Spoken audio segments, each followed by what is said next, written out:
Kini ang 819 DXUM News and Public Affairs. Nagsigya, gikan sa dakbayan sa Davao. 819 DXUM. Ang oras hatod kaninyo sa BioFlu. 2 or more symptoms, baka flu na yan. I-BioFlu na. Ang oras hatod kaninyo sa Solmux Advance. Magaling maglinis ng lungs, mabilis magpagaling ng ubo. Atong oras alas 12:30.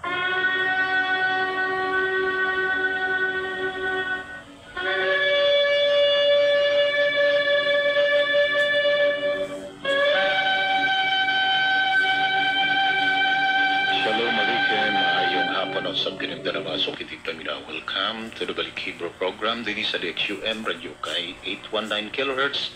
Sa oras alas 12, bedeng tunalaw na sa hapon Lunes ang sa adlong Sabado. Kini si Mori Azaria Gilbert Minyosa, uban Spikas Lawak, Engineer Ronel Manderesa, Roy Johnson, Station Manager. Magatimbay kanong tanang 0929-311-3484. Egsonan kaninyong bot mapilas tong online classes. Matag Miyerkules sa gabi, alas 7 ang tong online classes ug sa Sabado sa gabi. Mainong danon kaayo nga kining duha ka mga schedules nato mapilan tungod kay sa Miyerkules sa gabi naga-focus kita sa character traits refinement, and then sa Sabado sa gabi halaka for the nations or halaka for the Noahites. And alang sa Tagatagom, Padabo, no, sama sa ato ang texter, no, nangutana kung asa dapit, no, ang ato ang panagtigom. Okay, no, atong panagtigom na diya sa Estabilio Village sa La Filipina, no, kanang tapad sa our right side banda sa may inland resort, no, sa Estabilio Village. Dito na banda tumoy na siya. And then sa right side, makita niyo na ay firewall. Na wala laing firewall diyan, no, nga taas-taas. No, wala siyang building. Okay, in the meantime. And paibalo sam, no, nga adunay mga schedules, no, especially no, sa summit, no, sa Jerusalem. Doon ay Shavuot Summit o kini siya, no, paygayon sa Mayo 25, no, sa alas 5 sa hapon hangtod sa alas 6:30. Okay, o doon ay conference ipaygayon mga kaigsunan sa bulan sa June 12, no, June 12. Doon ay conference ipaygayon o kini nga conference, no, free, walay bayad, unya doon na pay free lunch and free snacks. O gikinahanglan lamang ipadala ang inyong mga pangalan, no, ining conference para ma-fix nato, no, kay 200 heads lang ang ato ang ma-accommodate. Okay, good for 200 lang. Ang salamat. Ang tema is refining character traits or character traits refinement. Dagang salamat. Okay, no, mga kaigsunan, no, tungod kay umaabot ang Feast of Shavuot. Ang ato ang panagtigom sa Feast of Shavuot ipahigayon sa June 1 sa gabi.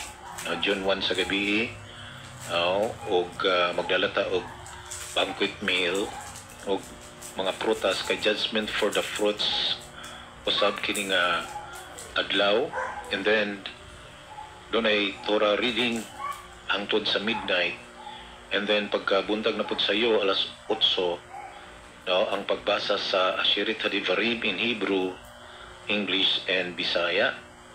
Og kini siya mga kaigsunan ko, kabalo mo sa mga Jewish, dili na sila matulog ani nga adlaw, tungod kay gi-rectify ang first generation who received the Torah in the wilderness sa Mount Sinai, nga diin nangatulog unya gikinahanglan pang patingog ang shofar sa kusog nga tingog parang sila mamangon. Muna nga, it's an act of rectification.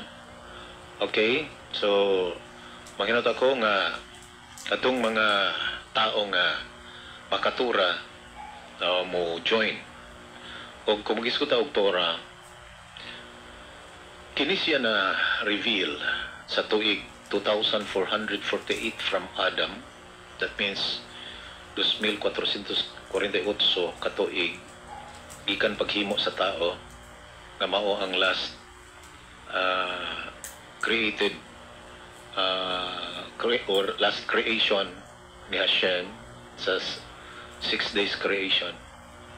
O ni kabat og 2448 katuig ang Torah i-reveal for the very first time. Hashem talk to the nation Israel nga adunay 3 to 4 million ka population, na 3 to 4 million, and this is the very first time na siya nakigistorya og nasod o kini nga iyahang pakigistorya usa siya ka public declaration tungod kay ang Torah, it is for the public. O nahitabo kini sa secular calendar sa 1313 BCE. No, 1313, that is 50 days from the Exodus. Na 50 days from the Exodus, and that is in the month of Sivan, pizza size. Okay, ganong may nungdanon kini. Tungod kay mao kini ang pag-reveal sa iyahang kabubuton para sa tao nga kanhi iyang gisugo sa unang tao nga si Adam o gikatransmit ngadto kay Noah, o ang iyahang sugo para sa mga Jewish people. Tungod kay based on the Torah, there are only 2 types of relationship ever confirmed or established by the Creator Himself in the Torah. Duha lamang ka matang sa relationship ang iyahang napahalona, iyang natukod. One is the relationship that He gave to all humanity, revealed to Adam, and then transmitted to Noah and all the descendants of Noah. Remember, in the book of Genesis chapter 10, the descendants of Noah nahimong 70 na formulate into 70 nations ang mga descendants ni Noah. O kining 70 nations, they are all obligated to follow the covenant given to Noah in Genesis chapter 9, which was a confirmation of what Hashem gave to Adam. Only one is added. Karon, ang mga kaliwatan sa Israel nakadawat og medyo higher elevation of a commandment, especially the commandment of circumcision on the 8th day that He covenanted with Abraham in Genesis chapter 15, and that elevates Israel higher than the nations of the world. So, si Hashem covenant kang Adam o kay Noah for the nations, o covenant usab sa nasod sa Israel, o kana mao ang gitawag og 613 commandments. Now, as we look at the revelation of the Aseret HaDevarim, the so-called 10 commandments, but actually, according to the rabbis, it's not 10 commandments if you study carefully, but it is 15 commands. Now, makakita kag 15 kasugo. But then, gitawag siya Asirit Hadivarim because Asirit Hadivarim means the 10 words of the covenant. Now, 10 words of the covenant. O kini siya representahan sa Anoke Hashem. Number 2, Lo Yeye. Number 3, Lo Tisha. Number 4, Zakor Eth. And then number 5, Kaved Eth. And then number 6, Lo Terchach. Number 7, Lo Tinaf. Number 8, Lo Tignov. And number 9, Lo Ta'anei. And then number 10 is Lo Tachmud. Gitawag siya og the 10 words of the covenant. And then if you count from verse 2 of Exodus 20 up to verse 17 or verse 14, exactly 620 letters, 620 ka letra. And then the sages said this is very, very significant because the Torah has a plain meaning and the Torah has a remish, that is hint meaning, hint message. And then third is dross, which is midrash, allegory, or analogy. And then number 4 is sod, is mystical meaning. And the term mystical means it's beyond what you can see. It's beyond what you can imagine. Mura ba og mga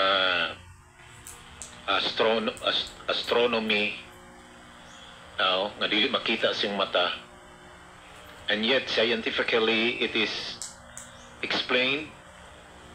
Why? Because scientific is equivalent to mystical understanding of the revealed Torah.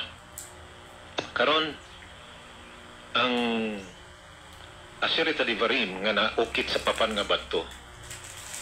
Nga kini nga papan nga bato, cube. Ang iyang atubangan, iyang likod, iyang kilid, upat ka kilid.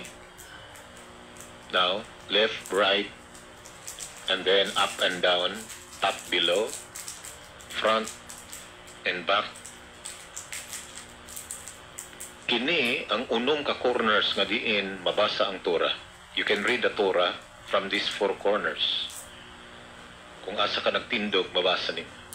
So, dili tama nang nas pelikula nga bit-bit ni Moises nga murag libro. Nya nakabaog-baog ang tumoy, murag half moon. Now, dili na siya mao. Tungod kay cube ang papan nga bato. O originally ang giukit nga letra mao ang Kitav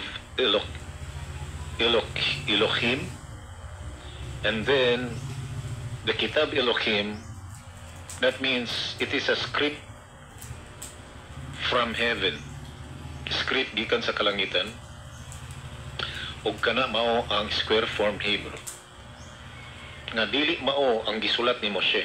Kay ang gisulat ni Moshe mao tong Paleo Hebrew. Nga naman tungod kay mi go down ang Israel sa ilang level tungod sa ilang pagsimba og baka, ug tungod ana dili sila worthy sa script, dili sila worthy nga motutok sa script from heaven, ug mainungdan pagdugmok ni Moshe ang mga litra according to the Talmud return to its source from the heavenly. May uli sa ilang source until na-reveal na po sa writing on the wall in the book of Daniel chapter 5, sa dihang last night na sa anak ni King Nebuchadnezzar nga si Belshazzar, na-reveal ang plano ni Hashem pinaagi sa writing on the wall sa upat ka pulong nga many tekel of our sin. Supposedly tulo ra ka pulong pero upat siya kay gidubli ang many. That means it is to be done in a hurry. Kung baga ipadali nga nung gidubol aron painumduman nga minadali siya.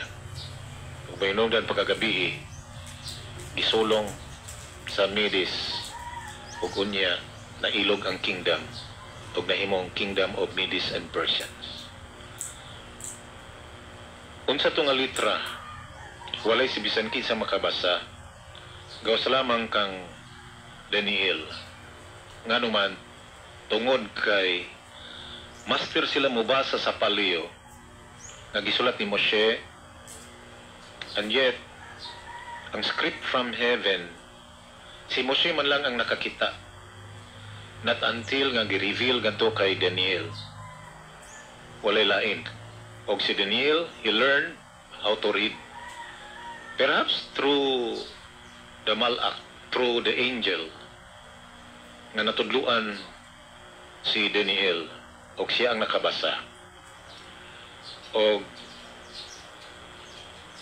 humaniad to si Ezra, he also learned how to read and how to write the square form Hebrew ug hinungdan sa time nila ni Ezra with the 120 men of great assembly nga adunay 85 prophets and 35 rabbis, more or less 120. Now ni Asya Arim Kineset Tagadula karon mga kigsunan ang i-convene ni Ezra na himong court, na himong Sanhedrin court o ang Torah i-rewrite into square form through Ezra as the secretary nga naman tungod kay gustong ibalik ngadto sa gitawag og script from Hashem, script from heaven. O muna nga ang mga Misusa, Tifilin o ang Torah scroll kini na square form na kay gibalik because these are the letters, through these letters creation was made. That means ang creation wala gilalang pinaagi sa litra sa palio.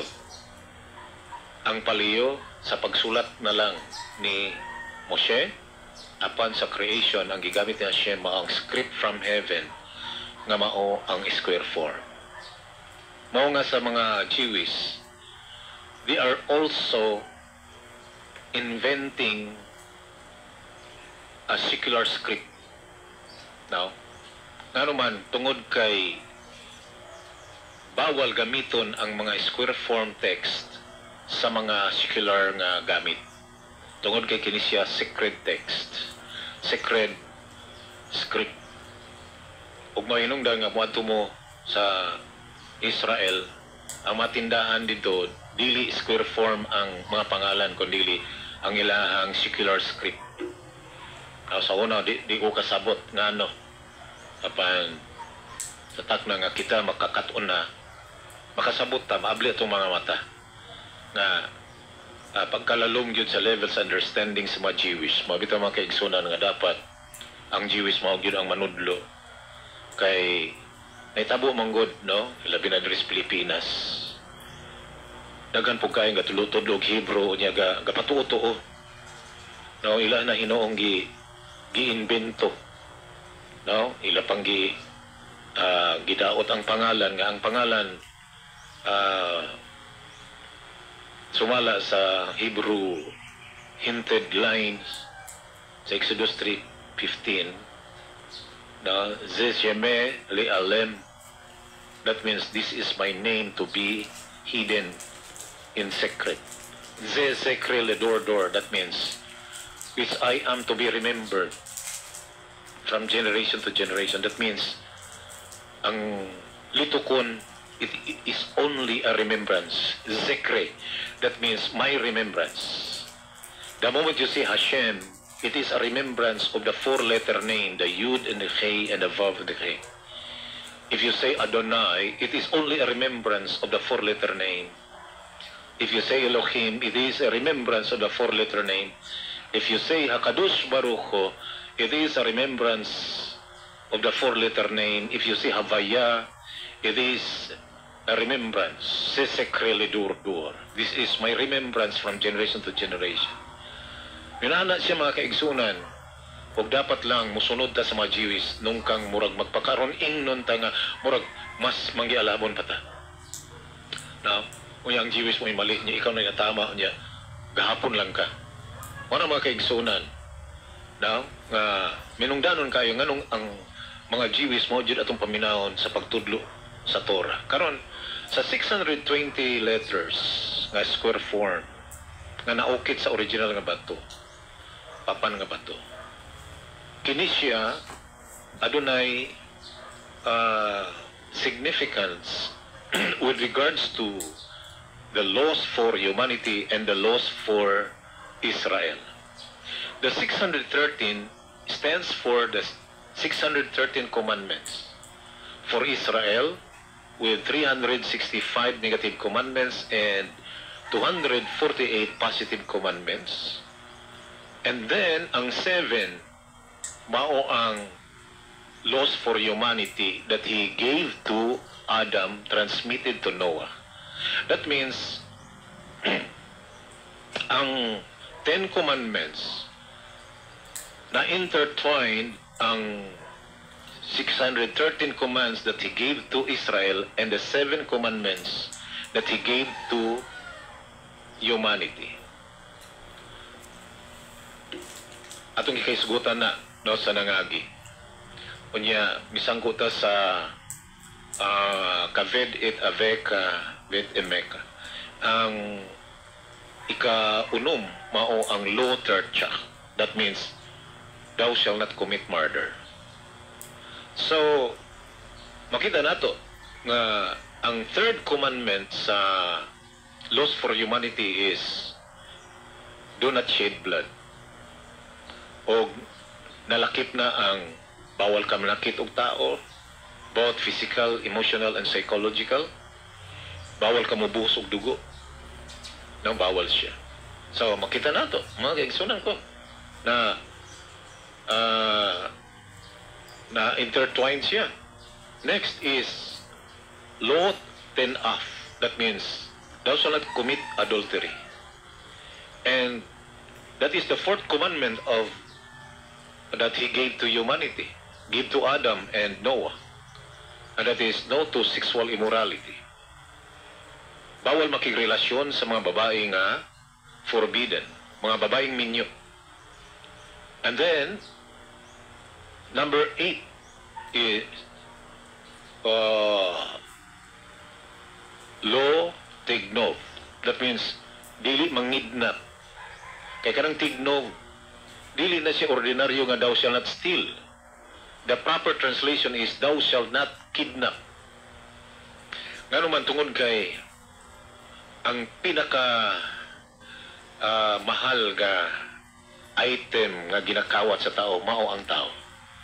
Kidnapping o gihimong hostage, that is a prohibition. Now, law tignov. And then number 9 is law ta'ane. That means thou shalt not make false witness or false testimony. Dili ka maghimo og sayop, mga tumo nga mga testimony against sa isig ka tao. Or thou shalt not lie. Ayaw pagsultig mga baka. Patok sa imong isig ka tao. gialaw lang ang tao mogamit og backup as long as ang iyang kinabuhi is in danger. Just like Abraham. Wala niya gisulti nga asawa niya si Sarah, gingnan niya igsuon. Ngano kay patyon siya. Just like Yitzchak. Just like also the spies in the time of Joshua sa Jericho. Nga ipabakak nga wala sila. Ngano man tungkol kay at stake ang kinabuhi. Mao lang siya mga permitted lies. Basta at stake ang kinabuhi. Kung baga, basta kinabuhi na, mauna ang pinakalabaw sa tanang commands to save life. Okay. And then, number 10, lo takhmud. That means, ayaw kaibgi ang asawa sa iyong silingan, balay sa iyong silingan, katabang sa iyong silingan, ang baka sa iyong silingan, ang asno sa iyong silingan, magkatabang lalaki or mga servant lalaki, servant babae. Mga kaigsunan ko, kini siya na-intertwine ang both laws for humanity and the commandment that He gave to Israel, the 613 commandments. O gidesign ni Hashem, ingon nga duha ka relasyon nga iyang gipaluna for humanity. O kining two relationships, kung tawagon ni mo ni, tawagon mo sa covenant. Beret. Covenant for humanity, at He gave to Adam and Noah, and covenant to Israel. O kung tawagon po ni mo ni o colloquial term nga religion, pwede po. Duha lang ka religion ang gi-establish ni Hashem para sa tao. Ang religion nga gihatag ato kay Adam, nga gi-transmit kay Noah, for all humanity, o ang religion iyang gihatag sa Israel. Maulang na siya makaigsunan. Question, asa man ka ani dapit? Makaigsunan, diri ka sa gi-establish niya para sa mga nations. Kay mauni para nimo. Okay, mga kaigsunan ko, no, daghang salamat sa inyong pagpakig-uban ni atong programa. No? Og in behalf sa ato ang community center kaninyo nga wala pa nakadto atong center nata sa Farland, Dacoville. Now, og ang service diha matag Biyernes gabi og Sabado alas 8 hangtod sa alas 11, hangtod alas 12 ang biraka sa mga women no sa okay. Sa ngalan sa to ang partners Kasalawak Engineer Ronel Mandresa, Roy Johnson Station Manager, kini si Muri Azaria Gilbert Minyo sa maging kanyang tanan. Shalom Aleichem, Bilitra.